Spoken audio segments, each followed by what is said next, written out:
Hello YouTube and welcome to the channel. Now then, today's video we are going to be unboxing and tearing down this.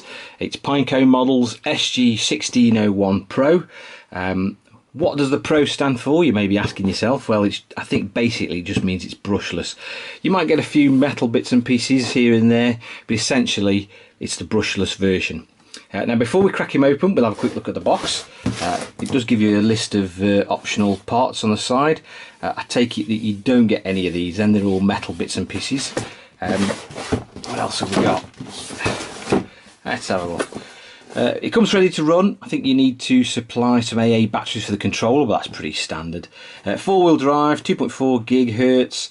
It's just got friction dampers. It says, I can't even read that, adjustable something or other. I don't think they are actually. Ball bearings, yes, I believe that is correct. Now it does say a brushed motor, but this version should be brushless hopefully. And anyway, I think it's waterproof electronics. I'm not entirely sure about that. We'll find out in a minute anyway. Let's crack him open. Now, as usual on the channel, this is the first time I've opened this, so if there's any horrors inside, you and I will be the first to know. So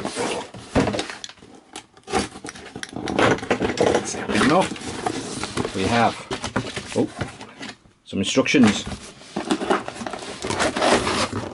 Now, this is the green version we've had.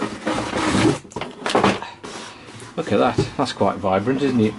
Right, what we'll do is I'll get him out of the packaging and we'll carry on. Right then, the rest of the contents of the box are one transmitter with a load of functions there. I think it's got steering reverse, throttle reverse, steering trim, steering dual rate, and a throttle dual rate to control the top speed.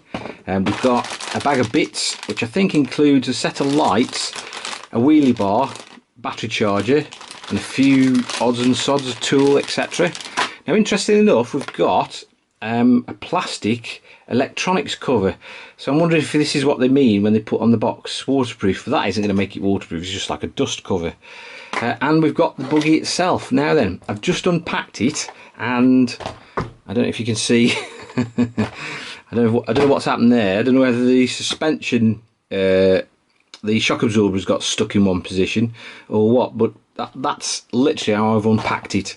So, like I say, if we're nothing but honest on this channel, so if there's anything wrong, you are the first people to know about it. But I'll have a look at that in a minute. But like I say, it looks like the suspension's stuck in one position. Well, I've managed to sort the back end out. It was just one of the shock absorbers stuck in a certain position. I've had a quick mess with it and freed it off. First impressions, it's a good looking truck. I do like the colour, this lime green. It really stands out. The suspension, while we're on the subject, is so soft, it's unbelievable.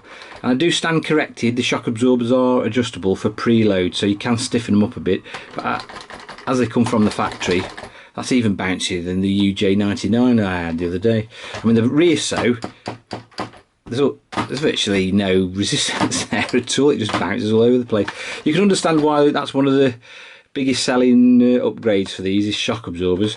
Anyway, let's take the cover off and have a look inside, see what we get under this lime green bodywork.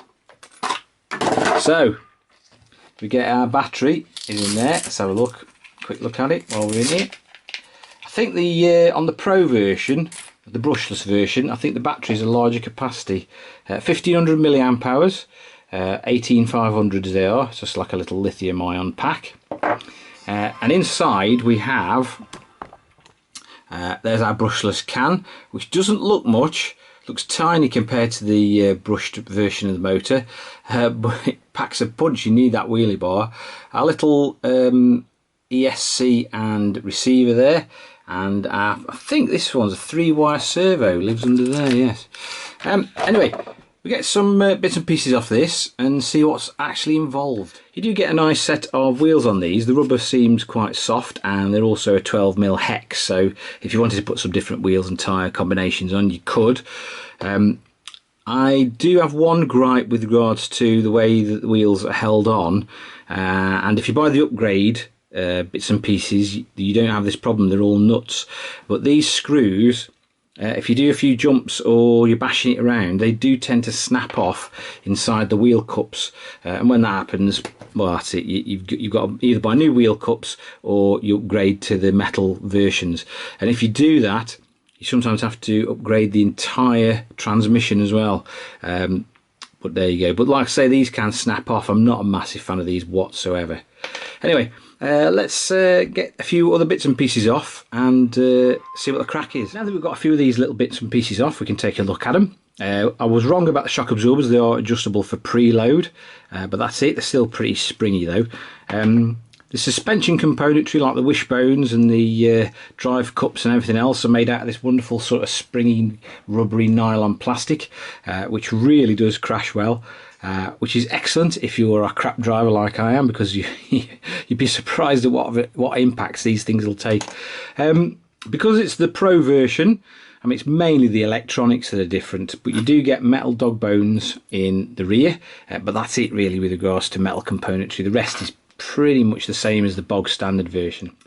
If you're an owner of a HBX 16889, I think, or an FTX Tracer, you'll recognise all of this because they're all basically the same RC.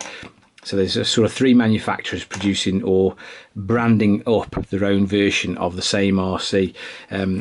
Even the sort of all the componentry is pretty much interchangeable between the 3. I mean, the bumpers are great as well because they're pretty springy and bouncy. So if you run it into something, they survive. They're incredibly robust, these things are. I mean, I haven't heard a bad word that people have got to say about the sort of reliability of these components, because they really do crash well.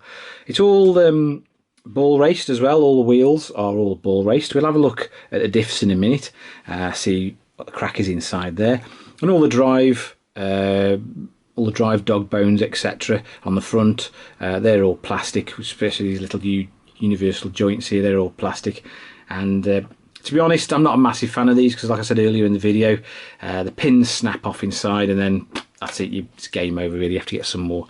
Anyway, let's get into this bit and see what we get. So I've taken the covers off. So what do we get inside? Very standard sort of setup. Motor there driving a central shaft, which drives 2 differential units there for both sets of wheels. Plastic gears everywhere. There are bearings supporting both the shaft and the 2 differentials, so it does run fully ball raced. Like I say, I think you can get hop-up parts to replace all these bits and pieces with metal ones, but on this version, obviously, everything's plastic, which isn't necessarily a bad thing. They do seem to be quite durable, even though how long they'd last on the Pro version with the brushless motor, I don't know. What I might do is quickly crack one of these little diff units open to see if we get plastic gears inside. I'm pretty sure we will actually. As promised, a quick look inside one of the diff units, and they are indeed plastic gears. You can actually buy metal rebuild kits for these, so if you did want to replace them at some point with metal items, you can do. They're basically the same as the FTX and the HBX version. And the upgrade parts from both will fit because they're all basically the same sort of buggy. I will leave some links in the description actually where you can buy the various upgrades for these. But yes, these are plastic. One thing to note, if I remember rightly, is if you're replacing certain parts of the transmission, you have to replace the entire.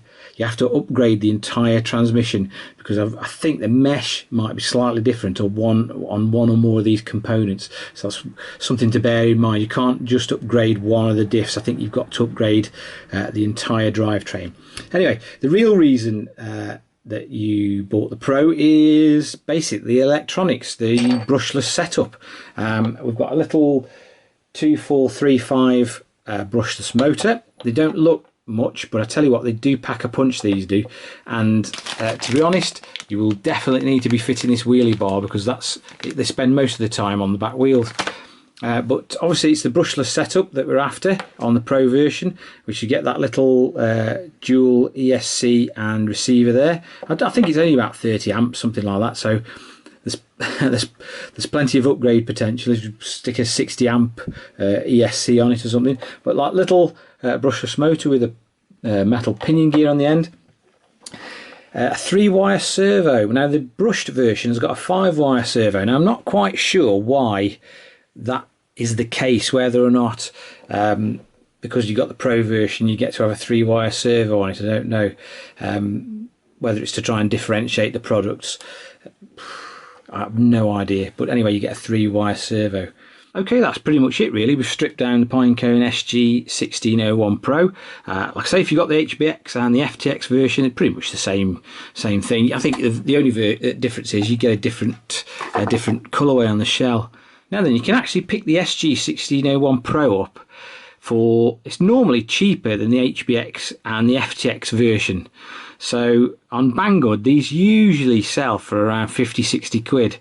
And I'll be honest with you, for a little brushless buggy, they're not half bad. For that sort of money, they're not half bad. The HBX version is normally about 70 odd quid, and so's I've actually seen the FTX Tracer for like 90 to 100 pounds in this country. So to be honest, if you're going to go for one, go for the Pinecone version, because it's normally a bit cheaper, and like I say, it's basically the same thing. Anyway, if you found this video of some use and interest, if you're thinking of buying one, give it a big thumbs up, and if you're feeling that way inclined, hit that subscribe button at the bottom for more similar future content.